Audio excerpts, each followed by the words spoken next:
Hello and welcome to my retro watches. On the bench is this lovely watch here. It's a Russian watch. It's a Vostok, and I put this up on the community tab of my page the other week. Asked if anybody would want to see this on the channel, and amazingly lots and lots of you said yes. So here it is. I've bought this on eBay. I paid a total of £18 and it's complete and utter non-runner. And I don't know anything about this particularly. I have had some help with one of our members, a guy called Ian Watson, who is been very, very helpful. He's quite knowledgeable on these. So he's told me a few things to look out for.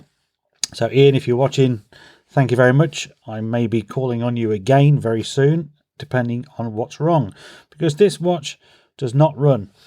The seller said he bought it in Bulgaria in the 90s, and it is in really good condition. The plating on it is nice and clean. It's got a good little case back here.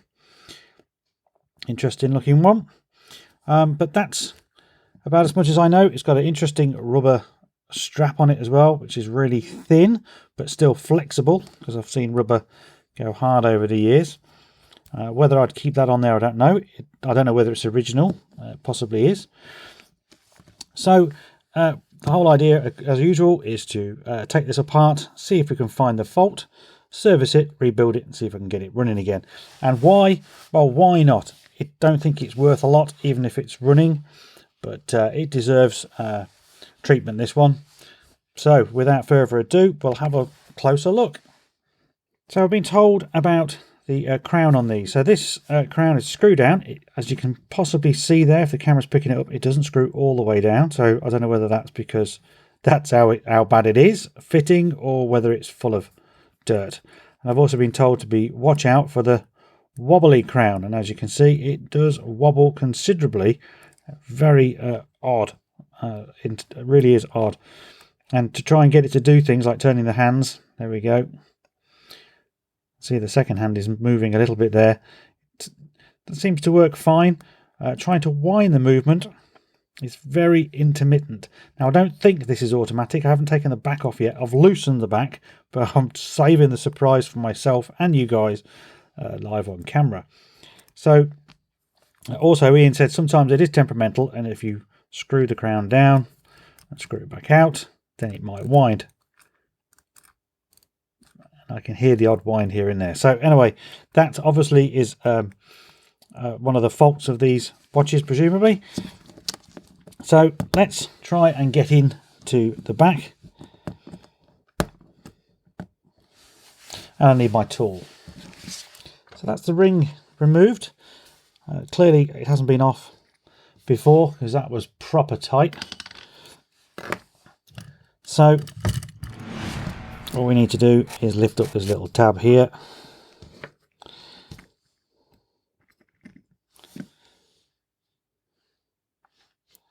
Just having a quick look to see if I can see any service marks, but I can't. And here we have the movement. So it's definitely not an automatic. It's just a manual wind. It says 2209 on there. But it doesn't look too bad at all, really. Can't see anything obvious. See if the balance will swing. Certainly feels a bit free. So let's put it on the microscope and have a little closer look. So here we go. There's the balance, and it's got a Breguet overcoil on the top there. I can just see. And the jewel looks just a bit dirty, but fine. The spring itself looks pretty good down to the pallet fork jewel. That looks okay as well. So let's check out the train jewels. Well, that one's got gunk, and God knows what that is, whether that's even a dead louse or something. God only knows. Yep, so the usual gunkiness, which is to be expected, I guess. It's always amazing how all this sort of hair and crap gets in, but it does. But obviously nothing I can see that's standing out. So we'll just strip it down, and as we work our way through it, we will see what we can find. So we're finally out of the case. That actually took me quite a while. It wouldn't release the stem very easily, and I had to really persuade it to come out. I don't know whether it's again because of what setting you've got to be in, whether the crown's got to be pushed in or not. It does seem pretty finicky in that department. But however, the dial is looking pretty nice. Not a mark on it. There's a bit of dust, I guess, bit of, detritus, but happy with that. Let's take the hands off and see what lies beneath.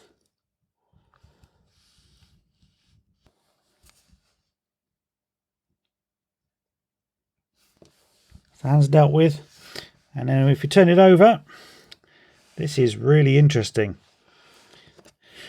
So obviously we've got the movement, but we have some textile here. I have no idea what that's there for at all. Whether it's well, I don't know. Is it there to protect the dial or to just pack it or something? Really, really strange. So I'm going to undo the dial feet. We'll remove that and see what it is.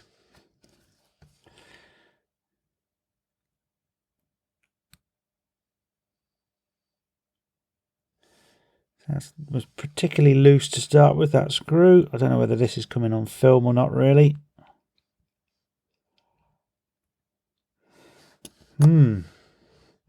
So the dial screws are undone and the dial does not want to come off. It's almost like it's glued on with that material. Should it be like that? I'm conscious of you seeing my fingers more than anything else, and I don't want that to happen. I need to take a closer look. Not sure you're going to see this, but it's definitely glued. Definitely. So whether someone's been in here, broke the dial feet off it, and then glued it with this material, I don't know. There's more questions than I've got answers right now. Well, fight number 2 has ended. And as you can see, hopefully you can see, that is a monumental amount of glue. So what on earth is going on here? Here's the dial. Excuse my fingers. Let's put it on there.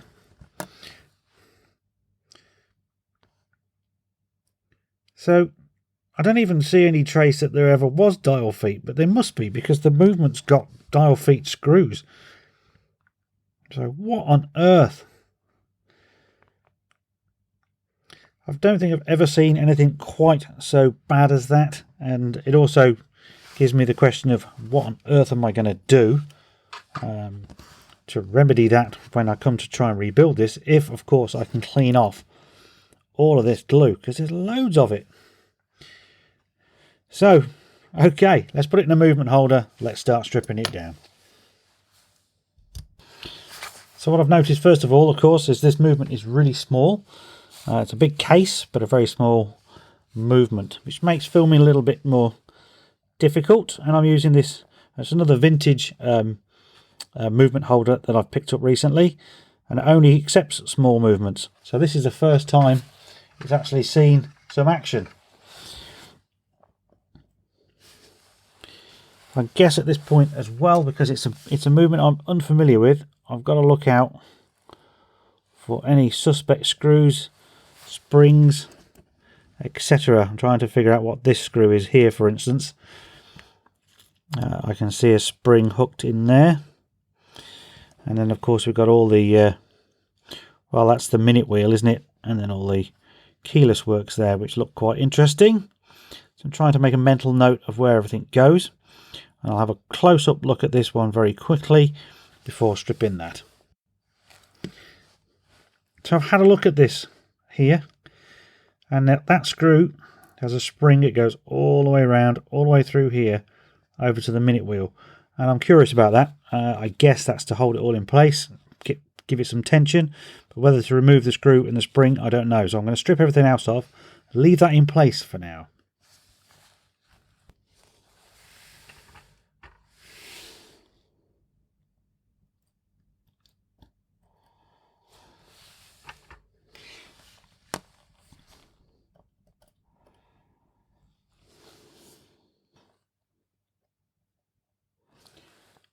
So let's get into the keyless. There's 2 screws to remove the setting lever spring. Hopefully it's not all going to fly away. It does seem exceptionally tight, that part.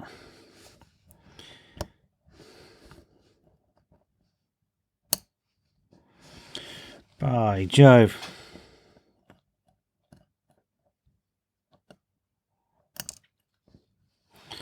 There we go. The setting lever spring is released, and it's also taken the yoke with it. Trying to figure out where that would have gone, because I can see a spring here. That must have gone on that post there, mustn't it?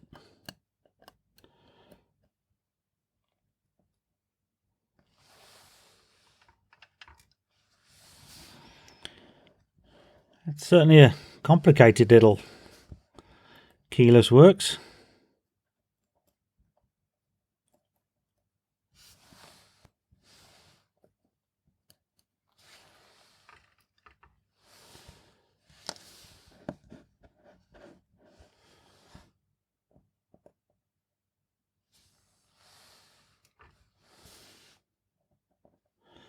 Just try and take out the clutch. And then this wheel here has a screw on it, so we'll undo that as well.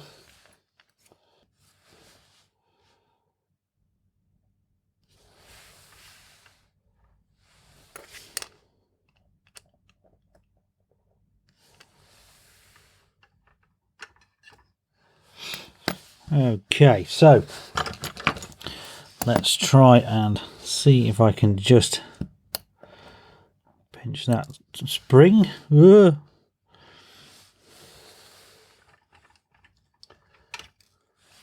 that is the keyless works done. And the dial side, like I say, I'm going to leave that in there, at least temporarily.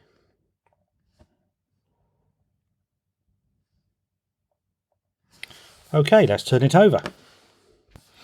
Okay, so here we are on the movement side, and I guess the first thing to do is try and just test to make sure there is no tension left in that spring. Now can you see this? Look. So that's the spring on top of the barrel, that's the ratchet wheel, and that is like proper loose. So that will be the cause, I would have thought, of why it wasn't winding well. I've seen this before when these are loose. They don't wind at all well. So that, I'm guessing, is my issue.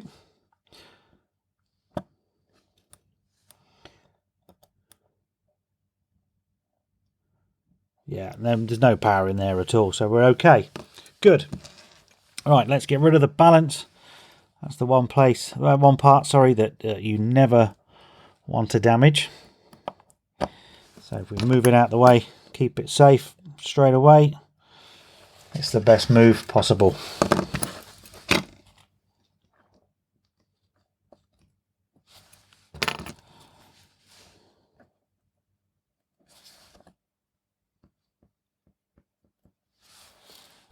Okay, so now we'll turn our attention to all of the winding works.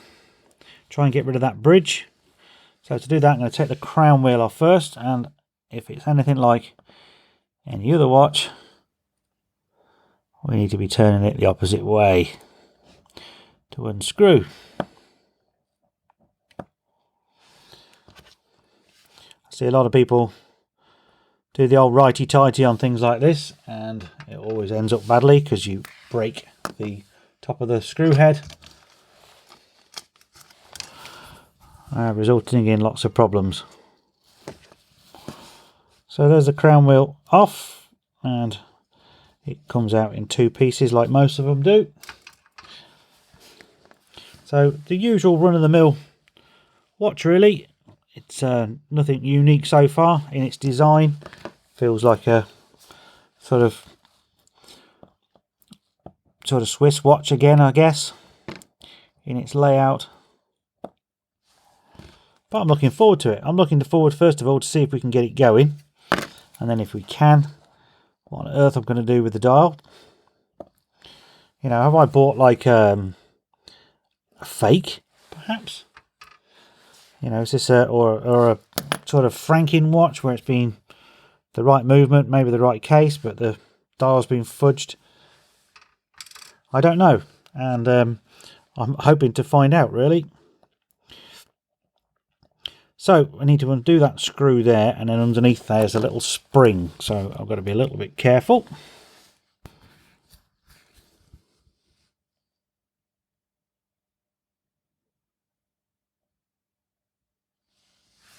And finally a little spring,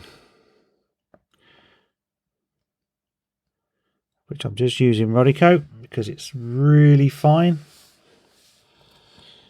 Let's try and put it on the bench. There we go, that is the spring. Very, very small. Sorry, I've got my focus lock on, so maybe you can't see it very well. Right, now we can take this bridge off quite safely, and all I can see is the two screws there.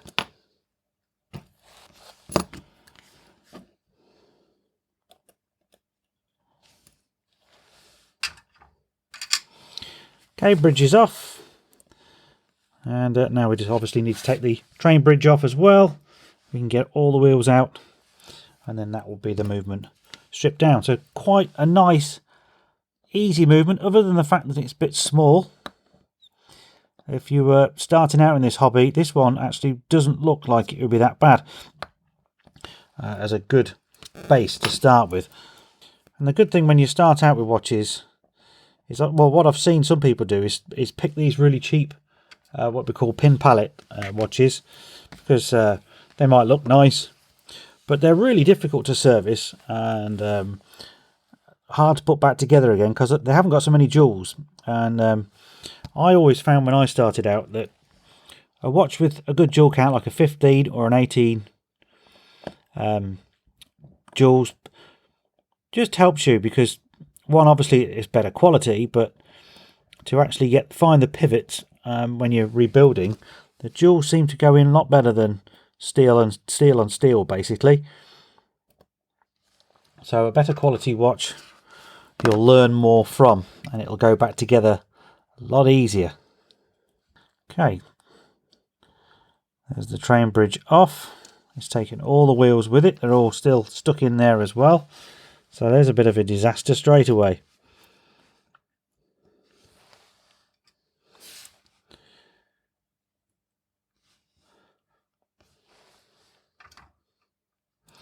So hopefully here, let me just try and take my auto lock off.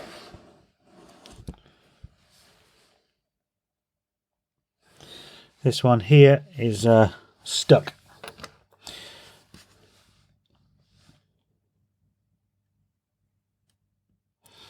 You have to be particularly careful with maneuvers like that, because you can quite easily break a pivot. So we just have the escape wheel, the pallet fork, and of course the barrel. The barrel's quite easy. I'll have a look in there later.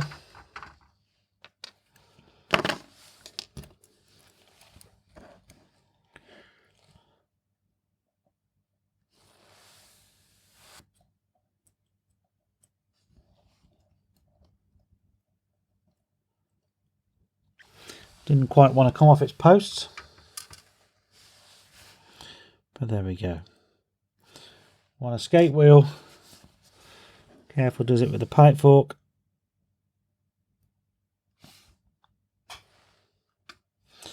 And that is one movement disassembled.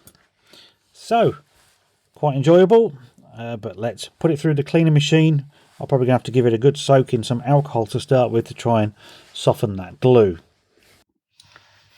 I just decided to quickly put it back on the microscope.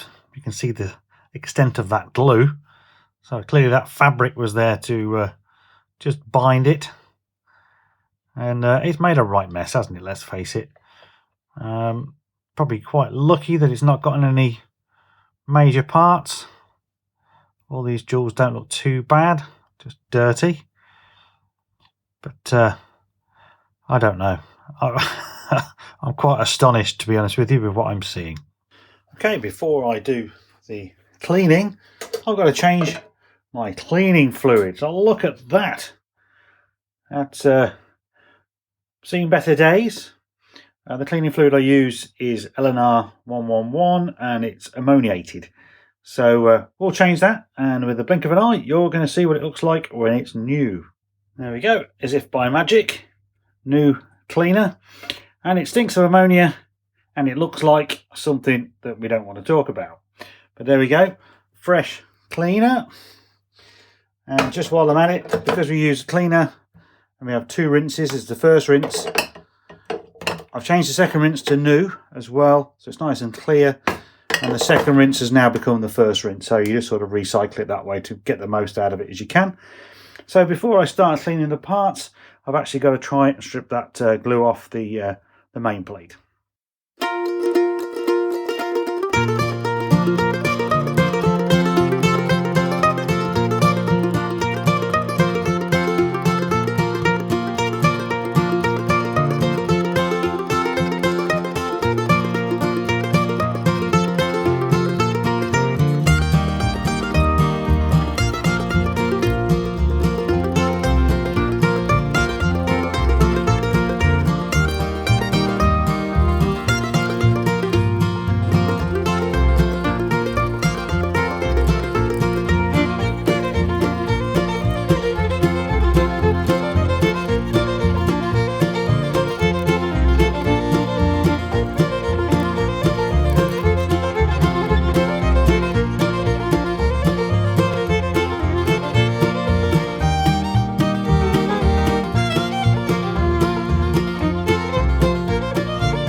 Okay, welcome back. Hope you enjoyed the cleaning montage.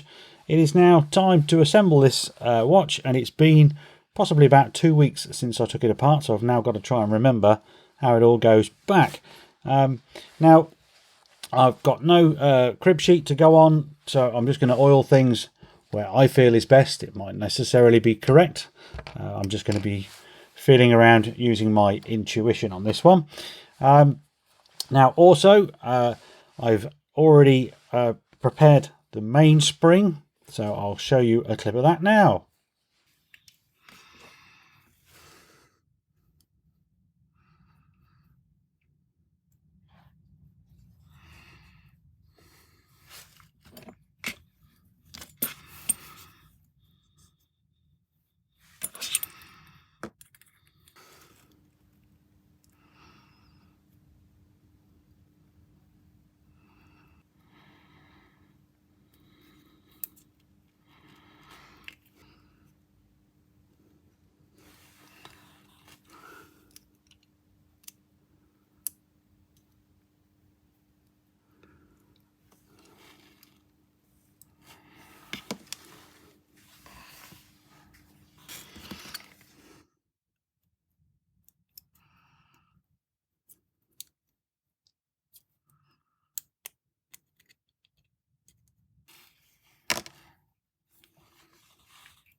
Okay, so that's now the mainspring's done. We can start, and we're going to fit the train of wheels to start with. Now, also in the break of a couple of weeks, I've been speaking again to Ian, my friend, who's a bit into these Russian watches, and he's reliably informed me that this particular watch would not have come with this 2209 movement, which begs the question, and well, answers the question really, as to why that dial was glued on. So it's a kind of, is it a fake or is it a Franken? It certainly doesn't seem to be a fake. He thinks the dial is original and the case too. And of course this is a genuine Vostok movement. But these ones shouldn't have come with this movement. So either somebody's just tried to make do and mend, try and make some money and sell it to us guys over here in the UK. I guess we'll never know really. But I've got to continue on and make the best I can. We're halfway through it, so whether it's a Franken or not, let's see what it's going to look like at the end. Hopefully it's going to run to start with, because that's the main objective.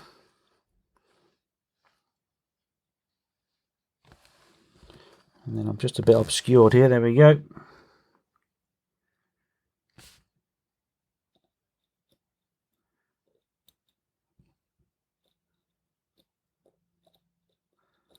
It's always the fun when you try to film, is that you can't always find the pivots as easy as you want to. I'm going to now just put some Molykote DX in the arbor port there, and then also some 9010 just here. Now, the eagle-eyed amongst you may have noticed something on the disassembly, and that was that I left the seconds pinion still in the watch. I didn't actually notice this until much later on, after I'd finished recording.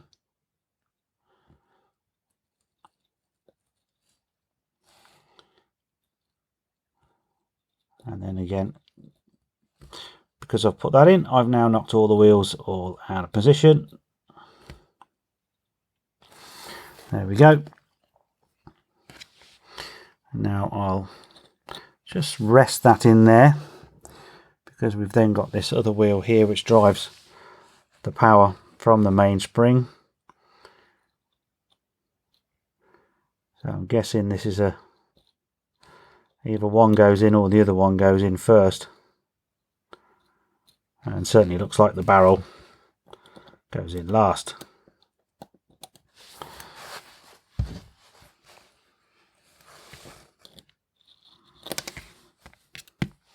Good old Roddico, never ceases to amaze me, the uses of that stuff.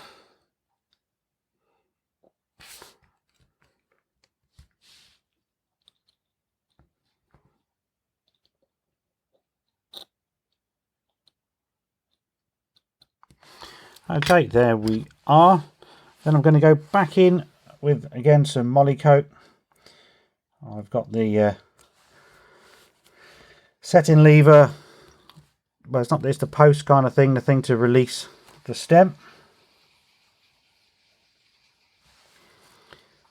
And I'm just going to well oil that, because this kind of gets sandwiched in between the main plate and the train. That goes on there like so. And then we have the first train wheel bridge. Just try and line that up.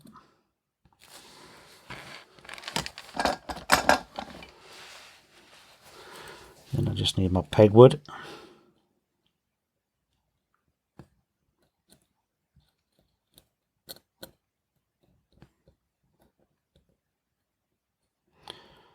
Okay, I'm happy with that. We have a couple of screws.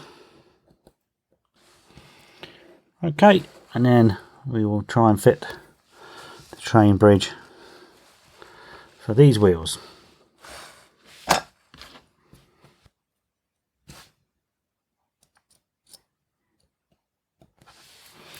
and that might have gone on straight away. Did feel nice.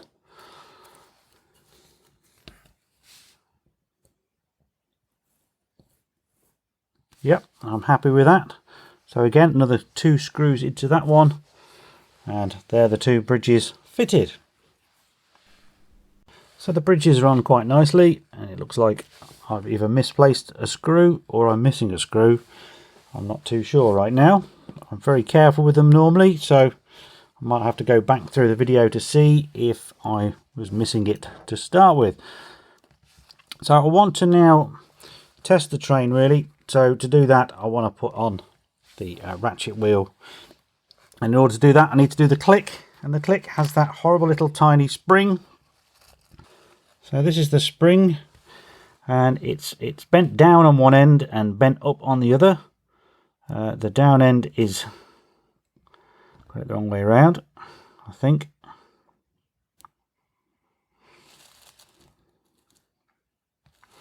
Yeah. So we have to feed this little hook or the down end into a tiny little hole in the main or in the train bridge here. There we go. Now I've worked with some of these that have been terrible. This one isn't so bad by lots of things. And then all we've got to do is drop the click on.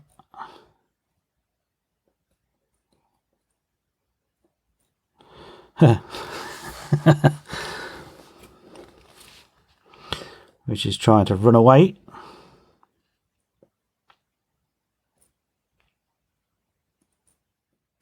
Okay, and again secured with a screw.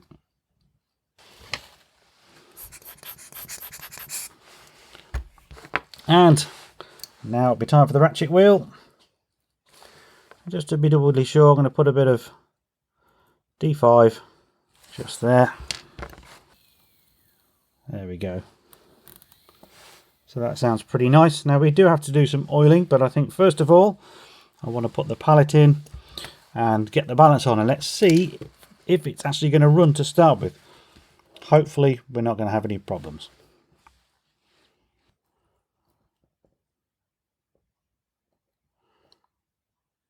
I found in order to do this YouTube and keep you guys entertained and film watches, you have to kind of learn how to rebuild watches from an angle, which is a bit alien, a bit odd, but you eventually get used to it, and certainly on movements that I'm familiar with, it's okay. But I'm really testing myself, certainly in all the last videos, because they're all things I've never done before. So we have this interesting pallet cock.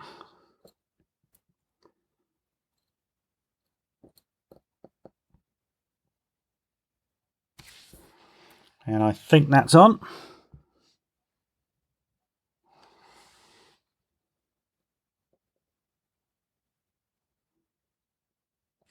So we'll put a little bit of wind.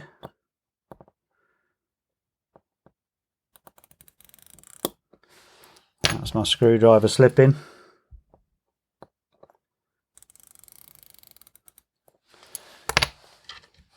I'll get my old oiler.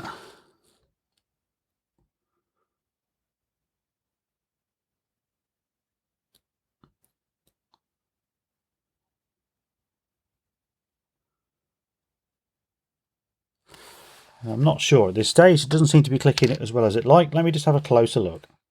I'll put some power into the mainspring. Let's offer up the balance and see what's going to happen. Now this is always the exciting bit in many respects, and also the most worrying.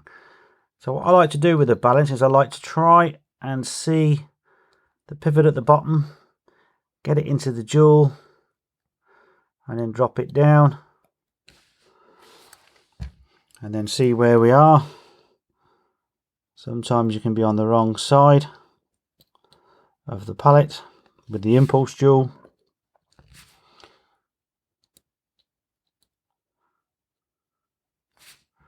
Which is kind of what I'm thinking is happening here.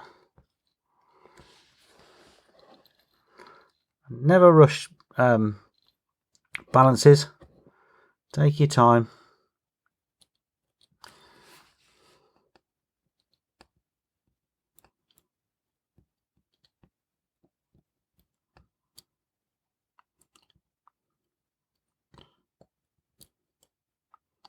And here we go, you see, so this is a prime example of being on the wrong side.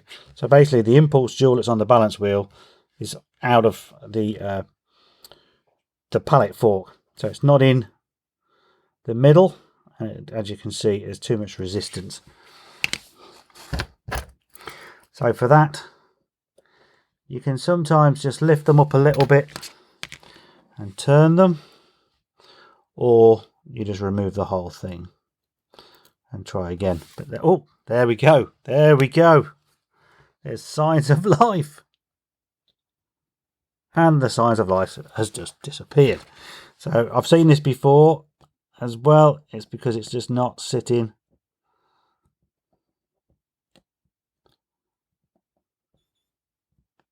Yeah, there we go. Tell you what, let's put the screw in.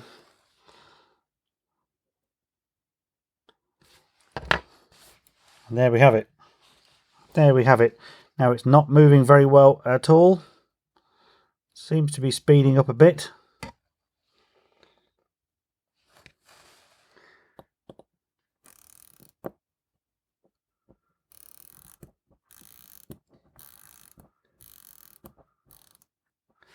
Right, so we're on full power. It's hard to say. I don't know what the amplitude should be on this. So I think what we'll do now is we'll do some oiling. So we'll get it on the microscope and oil it all up. So the first jewel I'm going to oil is actually the pallet fork, and this won't come through very well on the camera because of the angle and the lighting makes it really difficult. Now I normally do these a different way, and I'm now regretting not doing it that way.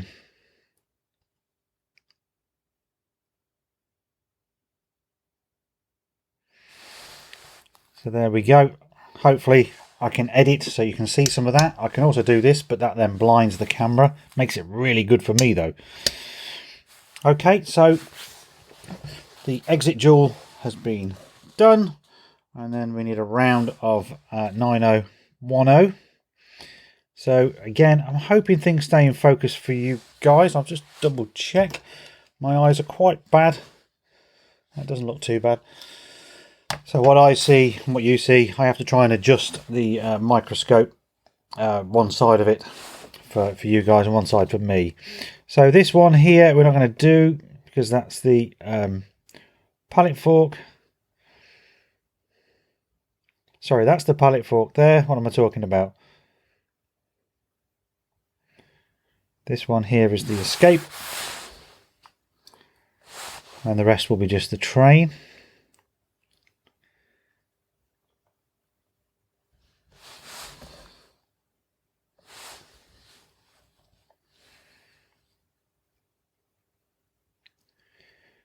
Now what you will see, this is the dial side, so if I come over here, this is all the remnants of the glue that I couldn't get off, and I suppose I could try and clean it a bit further, but I think I'm onto a losing streak with that, to be honest with you.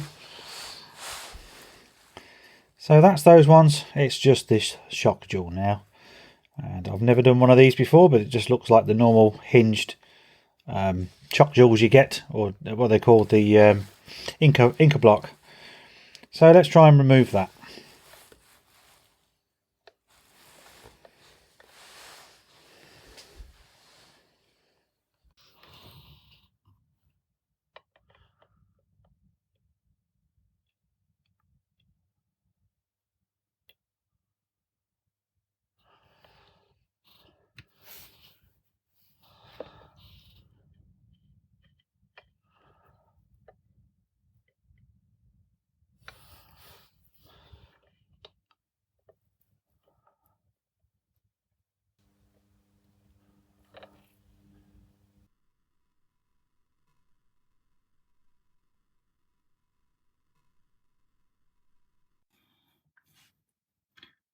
So 20 minutes of searching for that little clip, and there it is in my time grapher. I don't know what you call this part, it's what part you put the movement in, but there it is, just tucked away down there. What a git. So after that absolute fiasco, we're now on the movement side, and of course I've got another one of those to do there on the balance, but I'm afraid I'm not going to try and do that on camera. I'm going to need both eyes in both of my viewfinders of my microscope and a blooming steady hand. I'm sure you'd love to see me struggle again and potentially lose that one, but this far into the build, can't afford to lose any more parts and spend 20 minutes on my hands and knees looking for a part that's ridiculously small and is actually right in front of me the whole blooming time. So anyway, without further ado, on here now, again, it's just 9010 Mobius, and we'll oil all these joints. They're joints, they're not joints, they're jewels.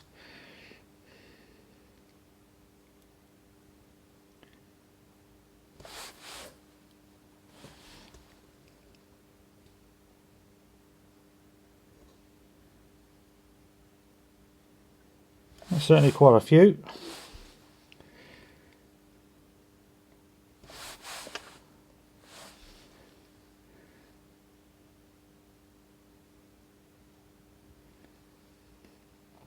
And of course we're not going to do the pallet fork. So I will now struggle with this one, and hopefully you'll see me on the other side of that. So guys, here we are back on the bench, and we are now 2 days on from filming the last bit on the microscope because I had an absolute disaster. And what happened is, once we'd oiled, and you saw me oil, I put it on the bench here to wind the mainspring fully so we could then put it on the timograph and have a look at that. And I noticed that that wasn't quite right. When I wound, the actual bottom lid of the barrel came off. So I had to strip out the barrel again, and in doing so I broke the pivot on the center seconds, which is that tiny little thing in there. So I've actually had two problems. I've had to wait for a part to come in on that one, but I was intrigued as to why the barrel would come apart, and I will bring in the barrel. It's something that I've missed completely, and in fact I've never really come across this before, but there we go. So trying to see, here's the mainspring, and I'm going to try and offer this up to the camera. It's going to be shaking all over the place. See if I can get it to focus. Typically it doesn't want to. What happens? Well, maybe if I hold it down here. So the mainspring has got two tangs on the bridle. As I say, it might be difficult to see, so I do apologise for that. And what happens is they actually sit.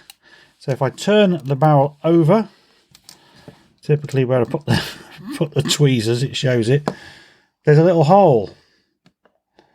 This isn't coming through very well at all, is it? Let me just try something. Okay, I've just zoomed out a little bit. And hopefully it will now pick it up when I bring it up. So there's a little slot. You see it at the bottom there, sort of like 6 o'clock-ish. And one of those tangs sits in that slot. And then equally, when I get the lid's got a little cutout. Hopefully you can see that. And they're supposed to line up. And what had happened, I didn't notice that. So when I wound the mainspring in earlier on, that bottom tang wasn't in, but the top one I did get in. And of course, trying to put the lid down, I thought it was down enough, but of course it wasn't. And that has caused, when I put the main power into the spring, for it just basically to break the bottom off. So absolutely gutting. And now I've got to try and figure out how to get that in there and get that slot in, that tang into that slot. And I've been on my Facebook group and I've asked all my friends in there for help, and everyone's just said, hard work, mate, just keep doing it and winding it in, try and push it over if you can. So I'm going to try and do that now off camera. And then I want to talk about the center seconds pinion. So here's a picture of the barrel, and then hopefully you can see the tang a bit better, and it's sitting in position on both sides. So now we're going to cut to the scope. Here we go. And what can we see here? Well, this is the center seconds pinion, and this is what I was confronted with today, because the one on the right is missing the top, and that's the bit that I broke in taking the bridge off. Just going to see if I can nudge these over a bit and bring in an oiler. So it's broken here, so it should have that little bit there like that. And I was pretty gutted, but I went on to Cousin's website and I soon found that it had a replacement. They actually had two. One was longer than the other, so I came and measured my broken one. Now they do this. The can't even speak. The replacement does look longer, but they had one. I think it was 4.73 mil, and then the next one was 5 point something. So when I measured the broken one, it was pretty clear that I needed the 4 point something mil. The 5.3 or whatever it was much too big. So I ordered it and it arrived today. And so this is what I've been confronted with. And I thought, well, that's no good because it's completely different on the end. So this end's got this sort of point on it. So what's going on there? And I thought, well, maybe Cousins have stitched me up and sent me the wrong part. You know, what's all that about? So what to do? Well, I fitted it into the movement. I put the bridge on because I wanted to see what it was like on the dial side to see if I could actually fit the second hand on. Because if I can fit the second hand on, then none the wiser. I'm going to bring in the second hand now, if I can. There is the second hand. And what's that screaming to you? It's been crushed. And it's been repainted. So this business about this being a Franken watch or such is definitely true. This has been coupled together, and it's rather bizarre because clearly this second hand is not for this watch, or perhaps it was for this watch but not for this movement.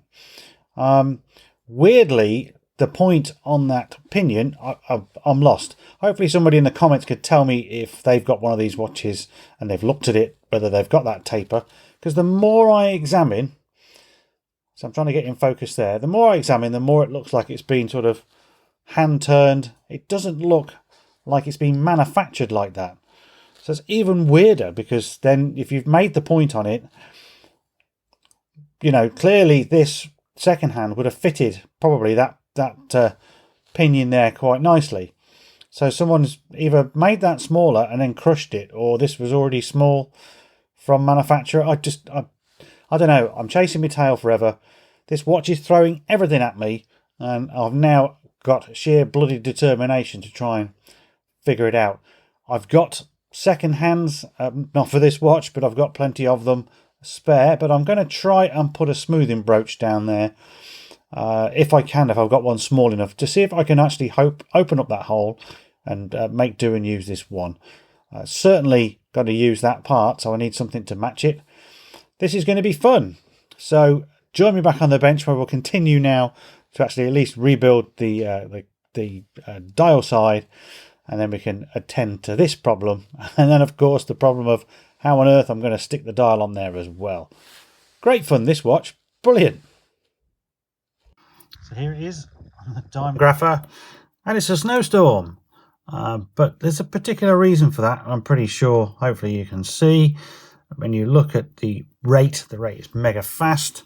If I come into shot on the watch, hopefully you can see this, because I'm doing it all freehand. And the regulator arm is right round past the as much as it can go, really.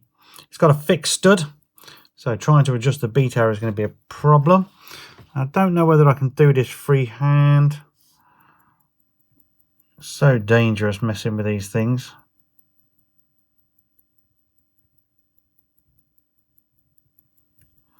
So I kind of moved it to middle point. And then straight away, look at that. So you can see that's improved at no end. Beat errors got worse, however, but the rate has come down. So I'll tweak that for a little while. But as I say, trying to change beat error on this one, because it's a fixed stud. I'm not very good at balance springs, and you'd have to undo the screw and feed it along a little bit. and put it back in again, and I don't fancy doing that, certainly not on this watch. So we might have to just make do with what we get, but certainly we now got some parallel lines, and that's important because that starts to show the health of the train, and clearly that's working. Although that said, I've just seen the amplitude has dropped dramatically, so maybe I don't know, maybe this watch is just going to keep fighting me, who knows. So now it's time to tackle the dial side. So I'm just going to put a little bit of D5 on where the canyon pinion is going to be sitting, and then again some more D5 just on this post and the next post, because that's all part of the well, the winding mechanism and the mechanism to change the time. So I'm going to drop on the cannon pinion, and I know that it doesn't press down, it's a loose fit. And the next part will be the minute wheel, and then we've got this spring. So I'm going to try and see if I can do it on camera, try to move. I've got an old oil here.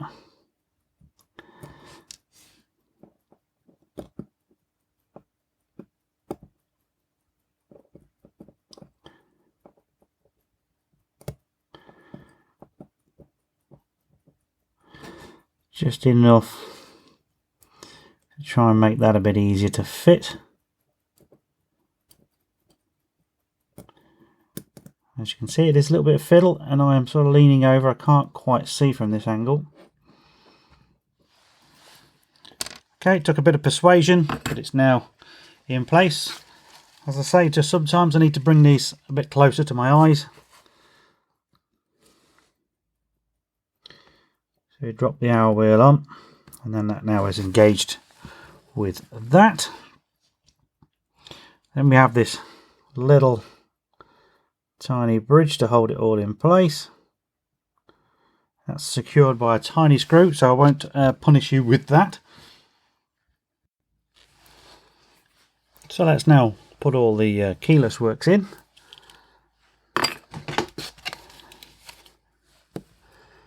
First of all, I've got the winding pinion and the clutch. I'm putting them in both together as I pre-greased them. It sort of speeds it up a little bit, but it makes it easier to go in as well. And then we've just got these other little wheels, all part of the winding and the hand setting.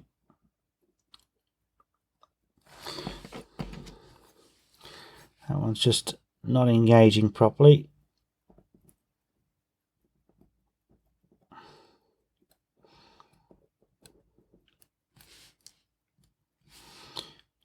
Sometimes just a case, take it off, put it back on, and there we go. So then I want the yoke. It sits in there like that. Just trying to think really. So we've got the yoke spring, haven't we, of course.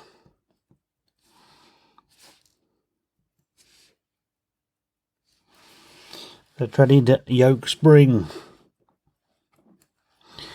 So we'll just loop it around its post, get it in position, hold it down with some pegwood.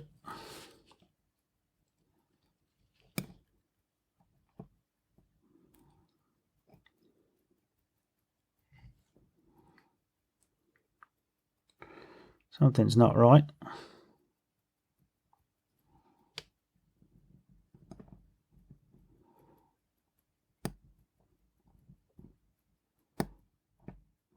You'll have to excuse my fingers, guys, because I haven't got finger cots on, because I've actually ran out.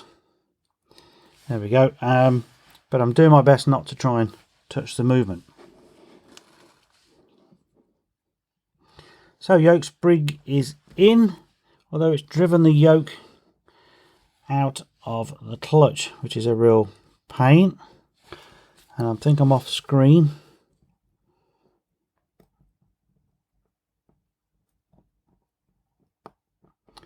we go. You have to be very careful with that. Now the movement's come out the holder as well, so that's everything's falling apart at the seams. And of course you want to get the next part on real quick. So I'll just tighten that up and we'll move on. So I've just fitted the crown and the stem.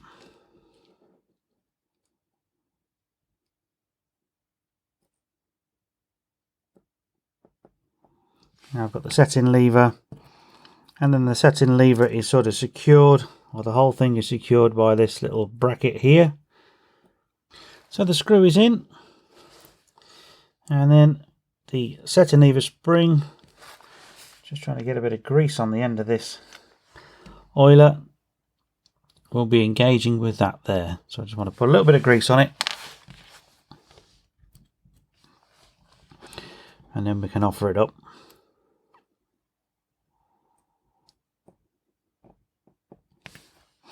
And again, 2 screws, and full enough, not that you can see it, but on my bench here I've got all the parts laid out, and I've still got 3 screws, which means I found the missing screw for the plate on the back. So I'm pleased with that.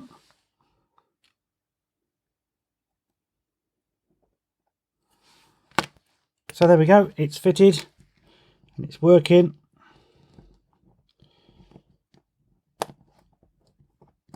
Hopefully you can see that there, look. And again, I'm touching the movement, which is an absolute cardinal sin. So I'll have to mop that up with a load of Rodico. Although I'm only adding to the glue. And of course it's now loose out the movement holder as well. So we've got to put the dial washer on, but we've also got to figure out what we're going to do with the dial. So here is the plan for the dial. I've bought some dial feet. I did this on 6139 in one of my videos a while ago, and the plan is to find, I'll just open this up. So what we have are these little sort of brass or gold coloured little pins, and I guess realistically they're supposed to be done properly, and I haven't got any proper tools. So I'm going to find the one that fits, because all the sizes here are just about the diameter of the metal part itself, or the tube part. Find one that fits, screw it in, and then put some adhesive onto the top of that and try and stick the dial on top. So I'm using my own bodge method, but it might work. I've got a feeling these are probably going to be too long as well, and so I'm not too sure how to size it really. I think I'll glue them on first and then worry about that afterwards. So here we are a little while later, and I've attached 2 dial feet. Caused me a bit of hassle actually, because this particular one here, I've got one here and one here, in case you can't see, and I'm using the 0.94 diameter, the ones that seem to fit in the hole the best. And there's a wheel underneath there, and what was happening is if you put that in, it would catch the wheel. So I've had to make sure that the watch is stopped and the wheel is out, and I put it in basically through the wheel. And then that one also, as far as it will go. I found out that this one still stuck out a little bit more than that one, so I filed a little bit off the bottom. So they're sitting about 0.5 millimeter or thereabouts off the movement. And the plan of action is just to put some GS Hypo cement on both of these. I've just filed the top as well, just to give it a little bit of key for the glue. And then I'm going to drop the dial on. I know that the crown is at 3, so here's the crown and the stem, so we can line up the 3 on the dial with this and hope for the best. Let it set, and then hopefully they will glue and bond well together. I can then remove the dial and potentially then start just nipping off a bit of the feet, or even filing a bit of the feet. These turn out, they're just brass, so they're really, really soft, dead easy to remove material off. And I didn't want to take them too short, because at the moment in time I don't know how much height I've got to be off the main plate here, really, where it's not going to foul inside the movement. So inside the case, sorry, not the movement. So I'm just going to put some glue, like I say, on there and drop the dial on and hope for the best. Now obviously the dial had all of that stuff on it. I have to excuse my fingers. Now I've done a good job of trying to remove the glue off this. I don't want to go anywhere near this really. I've taken off the material, but if I start putting acetone on there to remove the glue, I just worry about it running onto the other side and destroying the dial. So I'm going to just see first of all if it sticks, and who knows, let's hope it works.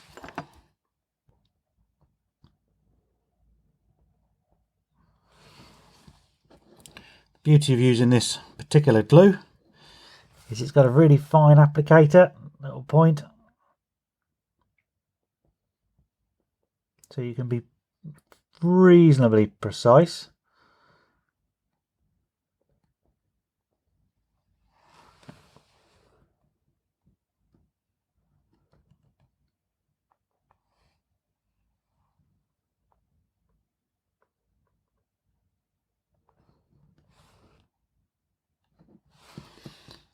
And I'm just trying to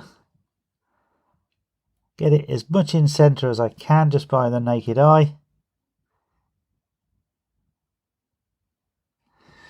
And there we go, that's as good as I think I'm going to get it. So we'll let that dry, like I say, and fingers crossed. Right then guys, here we are, 24 hours later. I've let the glue dry and I have got success. I've also got some finger cuts. They finally arrived in the post as well today. So a bit of a bonus. So here's the dial. We'll turn it over. Hopefully the camera will focus on that. And that's been quite successful. I've had to trim them. And I just used a pair of wire croppers really. Just these sort of things. And just cut through those to the right length. Or what I think is the right length. And now it's just a case of installing it back on to the movement, into the case. Got the case here.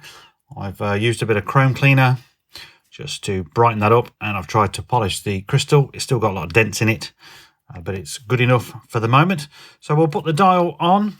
I've also managed successfully off camera to sort out, I've just dropped it, to sort out, where am I? There, the second hand. So that was a real pain. It's actually got a split in it from when it's been squashed. And I managed to, first of all, put an old oiler slowly but surely twisting through the hole. And then I've got some smoothing broaches, and I managed to get one smoothed, the thinnest one I've got, and eventually managed to open it up enough to fit on the second hand pinion. So bit of a success there.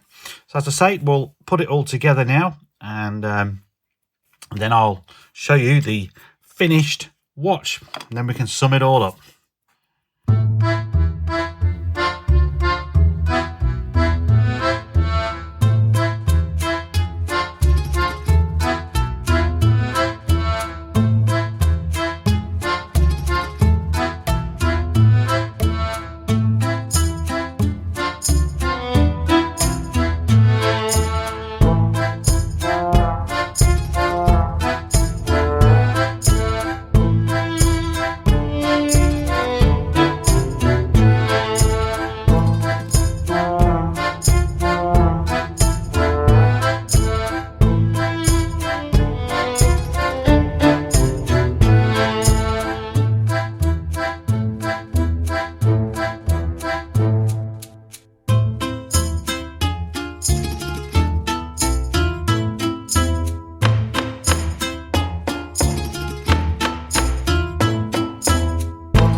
Right then guys, let's sum this watch up. So it's been on my wrist for a day or so now, and I kind of like the look of it. It's got a sort of iridescent dial, but I can't help but feel I've been a little bit cheated. I know it didn't cost me a lot, it only cost me £18, and it's cost me a lot of time and energy and effort to get it to where it is now, running. But I do feel like I've been a bit cheated. It's not completely genuine, is it? Let's face it. I'm dubious about the dial. Certainly dubious that the movement is not the right one, but then it's thrown me a lot of challenges, hasn't it? So the glue dial, I've never seen that before, or that to that extent before at least. Then there was the jumping setting jewel spring, if you like. That was eventful. After that, of course, I found out that I broke the second-hand pinion, which then led me to find out that the second hand had also been crushed. So it's just problem after problem, diagnosis after diagnosis, try and solve the problems. I think I've done that quite well. I'm aware this video is really, really long as well, and you know, as I say, I've had it on. I'm not overly impressed. It's still not running great on the time grapher. It seems to be keeping okay time, but not brilliant. I mean, I've lost at least 2 minutes in a day, which is not really acceptable at all, but I'm sort of giving it a bit of license because, well, it's just, it is what it is.